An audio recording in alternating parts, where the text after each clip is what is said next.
আসসালামু আলাইকুম। সবাই কেমন আছেন? আজ আমি নতুন আরেকটা ব্লগ নিয়ে আপনাদের সামনে হাজির হলাম। এই তো সকালে ঘুম থেকে উঠে ফ্রেশ হয়ে তারপর আমি ছাদে চলে এসেছি।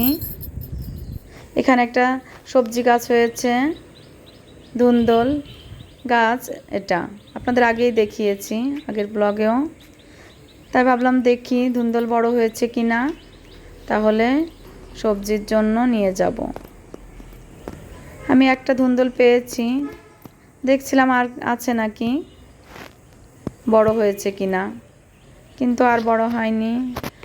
এটা নিয়ে আমি নিচে চলে আসলাম। নিচে এসে কিচেনে চায়ের জন্য পানি বসিয়ে দিলাম। আমি পানিটা ফুটিয়ে নেব জগে। পানি ফোটানো হলে আমি চাটা করে নেব। এর ফাঁকে আমি সবজিটাও একটু কেটে নিচ্ছি। এদিকে চাটাও হয়ে এসেছে। এখন আমি সকালের চাটা খেয়ে নেব। সকালের চাটা করে আমি সবজি ভাজি করব এবং রুটি করব সকালের নাস্তার জন্য।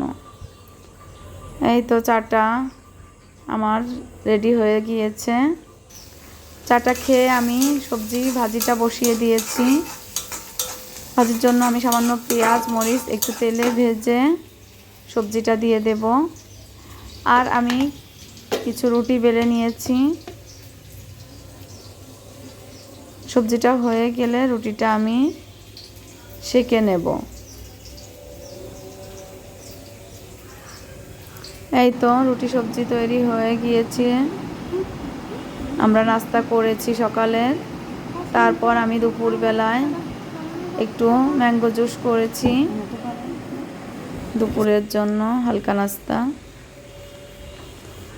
তারপর আমি কিচেনে এসে রান্নার জন্য সব কিছু কেটে গুছিয়ে নিয়েছি।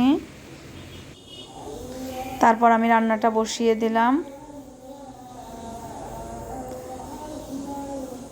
আমি পেঁয়াজটা ভেজে নিচ্ছি। তারপর আমি আগে থেকেই মশলাটা রেডি করে রেখেছিলাম, সেটা দিয়ে দিলাম। এখানে কিছু গুঁড়া মশলা, জিরা আদা রসুন এগুলো দিয়ে দিয়েছি। এগুলো দিয়ে মশলাটা কষে আমি চিকেনটা দিয়ে দিলাম। চিকেনটা ভালো করে কষিয়ে আমি পেঁপেটা দিয়ে দেব। পেঁপেটা একটু শক্ত, না হলে পেঁপেটা সিদ্ধ হবে না। তাই আমি পেঁপেটা দিয়ে একটু কষিয়ে নিচ্ছি। পেঁপেটা দিয়ে কষানো হয়ে গেলে আমি পানি দিয়ে দিয়েছি। তারপর আমি রান্নাটা শেষ করলাম। পাশে চচ্চড়ি বসিয়েছিলাম, সেটাও শেষ হলো। এই তো খাবার পরিবেশন করেছি, খাওয়া দাওয়া করেছি দুপুরবেলায়। তারপর একটু বাইরে আসলাম, এসে দেখলাম বিড়াল এসেছে।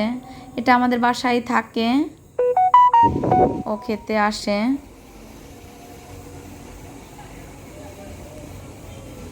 বিকালবেলা একটু ছাদে উঠেছি।